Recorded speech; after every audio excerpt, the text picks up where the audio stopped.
Hubo una mañana, debió ser cuando tenía unos 66, en la que me quedé en la cocina mirando mis manos, solo mirándolas. Había tenido un pequeño susto la semana anterior, nada dramático. Se me dobló la rodilla en los escalones del patio trasero. No fue una caída, solo un fallo repentino y silencioso, como si algo ahí dentro finalmente hubiera decidido dejar de cooperar sin avisarme primero. Soy Ana María, tengo 81 años. Y lo que voy a decir no es algo que planeara decir en voz alta durante mucho tiempo.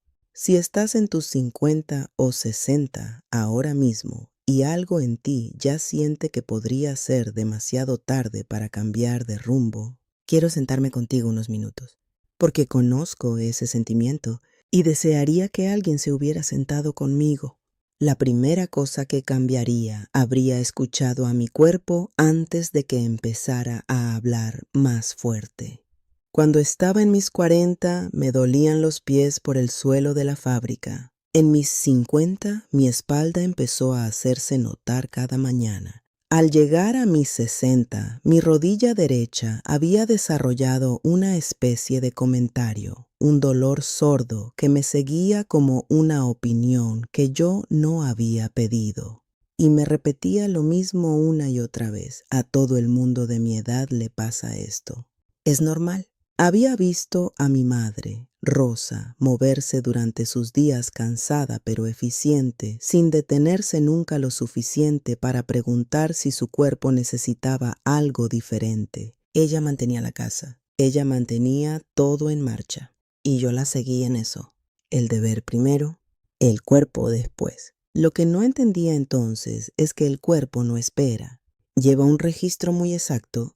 Cada turno que trabajé con dolor, cada comida que me salté, cada noche que no dormí bien, lo anotó todo. Y para cuando estaba a finales de mis 60, empezó a presentar la factura. Recuerdo que la doctora me dijo una vez, con voz muy plana, que había dejado pasar demasiadas cosas durante mucho tiempo. No fue cruel al decirlo, pero fue directa. Y me senté allí sintiendo algo que no había sentido en años.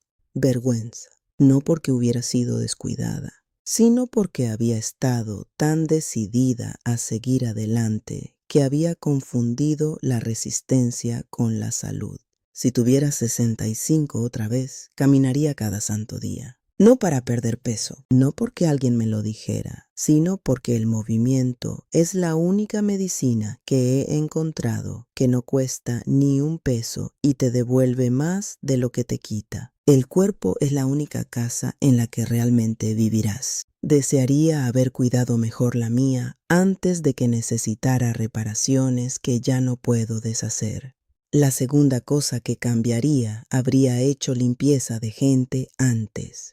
Durante la mayor parte de mi vida medí la conexión por la presencia. Si había gente alrededor, no estaba sola. Si el teléfono sonaba, todavía me recordaban. Mantenía las relaciones como guardaba las cosas en los armarios, aferrándome a ellas mucho después de que dejaran de ser útiles, porque dejar ir se sentía como una pérdida. Había una mujer a la que conocía desde hacía casi 30 años. Nos llevábamos bien, superficialmente. Llamaba con regularidad. Pero me di cuenta una tarde, sentada en la cocina de Denise mientras ella salía a buscar a Keila al colegio, me di cuenta de que me sentía más a gusto en esos 20 minutos con una vecina que conocía hace 3 años que después de 1 hora al teléfono con una amiga de 3 décadas. Y eso sacudió algo dentro de mí. Porque la comodidad no es algo que se fabrique. O la sientes con una persona o no la sientes. Y yo había pasado décadas fingiendo estar cómoda con personas que en realidad no me daban ninguna paz. No digo que vayas y cortes los lazos con todos. Esa no es mi forma de ser y probablemente tampoco sea la tuya.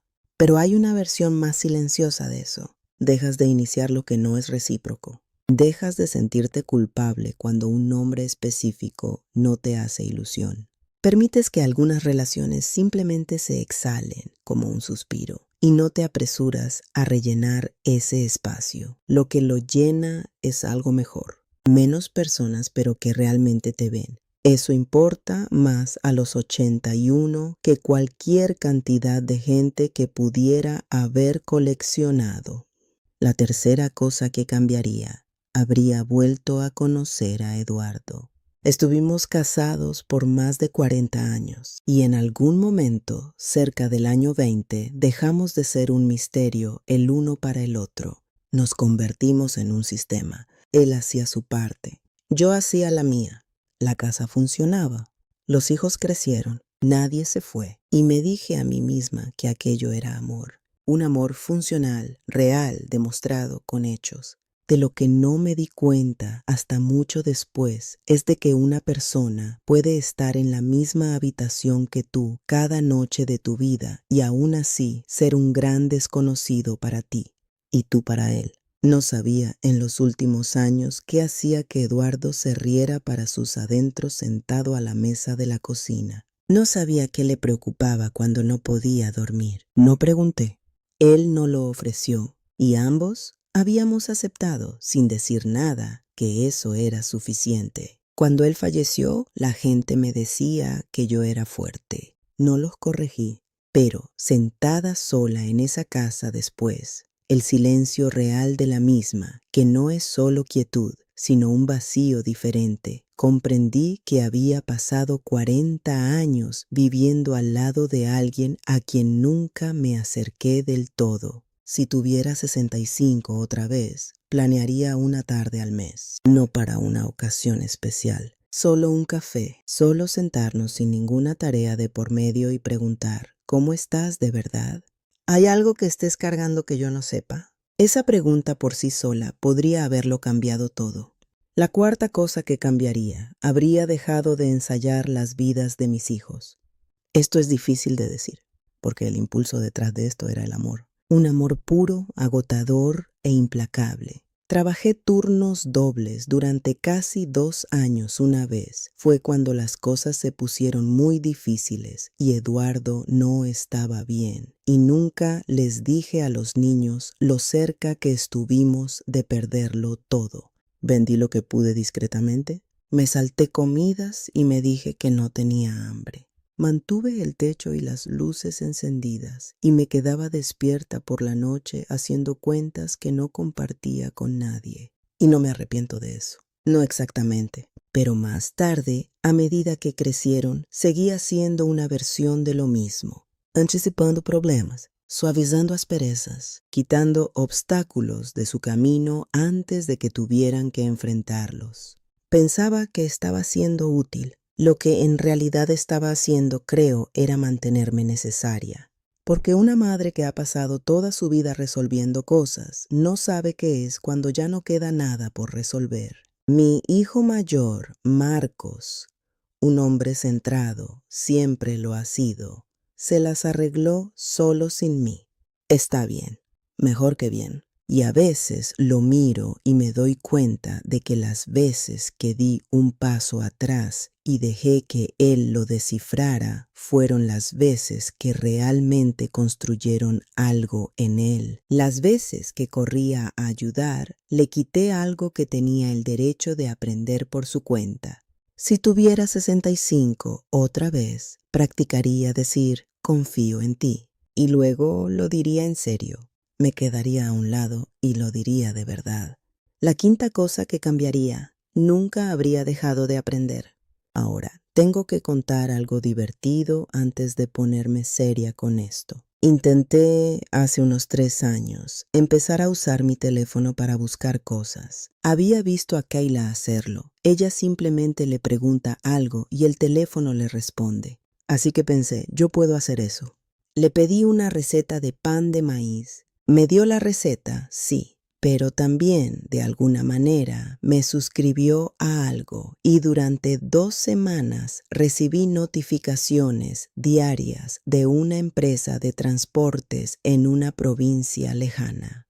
No sé cómo, todavía no lo sé. Kayla se rió durante 1 minuto entero. Fue muy dulce al respecto. Pero aquí está el trasfondo de esa historia. La vergüenza que sentí una vez esperando el autobús, cuando no pude entender el horario en la pantalla. cuando me di cuenta de que había dejado que los jóvenes hicieran cada pequeña cosa tecnológica por tanto tiempo que silenciosamente me había vuelto incapaz. Ese sentimiento fue peor que cualquier dolor articular que haya tenido. Fue la sensación de haberme encogido sin darme cuenta, y dejé que sucediera porque me había dicho a mí misma que era demasiado vieja para aprender cosas nuevas, que mi tiempo para eso ya había pasado. Eso es una mentira cómoda y peligrosa. La mente no necesita descansar, necesita trabajar, necesita conversaciones que la desafíen, problemas que no haya resuelto antes, ideas que lleguen de algún lugar inesperado. Lo que sé ahora es que al cerebro no le importa cuántos años tengas. Responde cuando se le usa. Y en el momento en que dejas de darle algo que procesar, en el momento en que dejas de hacer preguntas, de discutir, de intentar entender cómo funcionan las cosas, comienza a estancarse. Y estancarse a nuestra edad no es algo pacífico. Es solo una desaparición lenta. Si tuviera 65 otra vez, nunca dejaría de tener opiniones sobre cosas en las que nunca antes había pensado.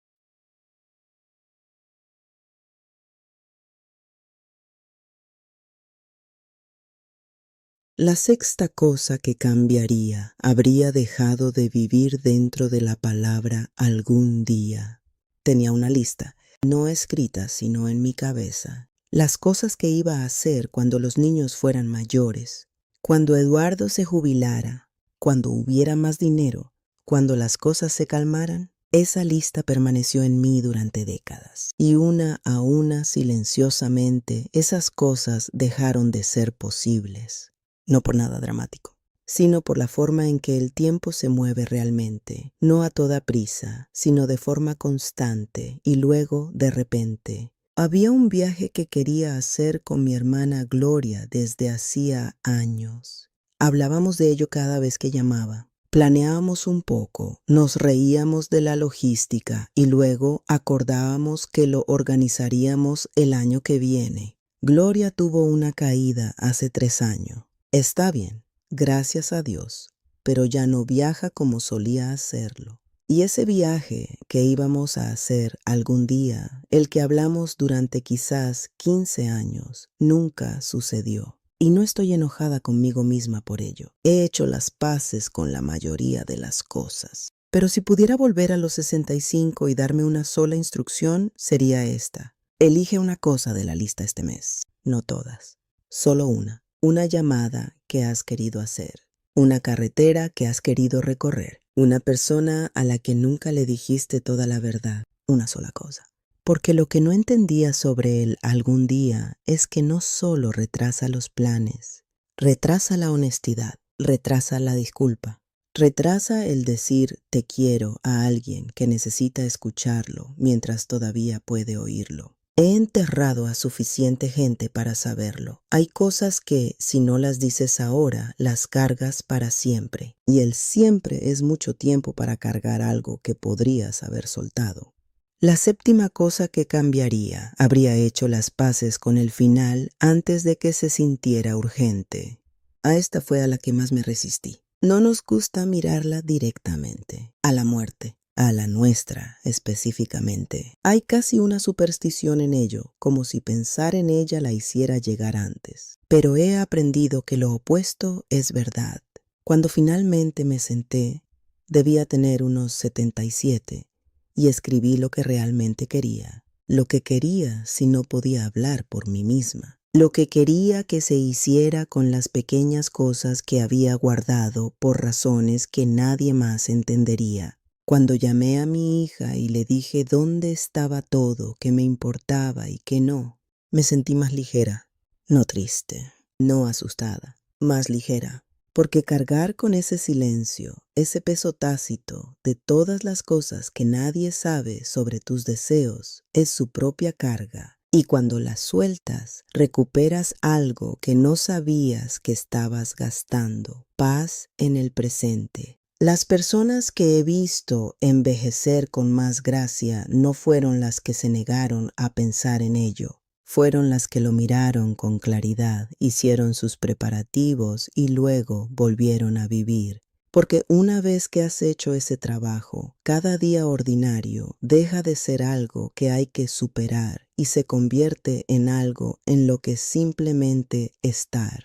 Ahora entiendo que pensar en la muerte no es algo morboso. Es una de las cosas más amorosas que puedes hacer por las personas que dejarás atrás. Y curiosamente, por ti misma. Voy a decirte algo y quiero que te quedes con ello en lugar de reaccionar de inmediato. Tengo arrepentimientos, de los de verdad, no de los pequeños del día a día, sino de los que tienen peso, de esos que todavía sientes a los 81 en habitaciones silenciosas. Cosas que no dije, cosas que dije demasiado tarde, decisiones que tomé por miedo y las llamé deber. Y también tengo esta mañana, esta taza de té, el sonido de algo afuera. Pájaros, probablemente, o el viento en el árbol del patio que lleva ahí más tiempo que yo. La forma en que la luz entra por la ventana a cierta hora, de una manera que nunca noté del todo hasta que tuve el tiempo para notarlo. Cambiaría 7 cosas, pero no cambiaría la vida que tuve. Hay algo en haberla vivido plenamente. Incluso las partes difíciles, especialmente las partes difíciles que no puedo nombrar del todo. No es sabiduría exactamente, es más como reconocimiento. La sensación de haber estado aquí, de haberle importado a alguien, de haber seguido adelante cuando seguir adelante era lo único honesto que quedaba por hacer.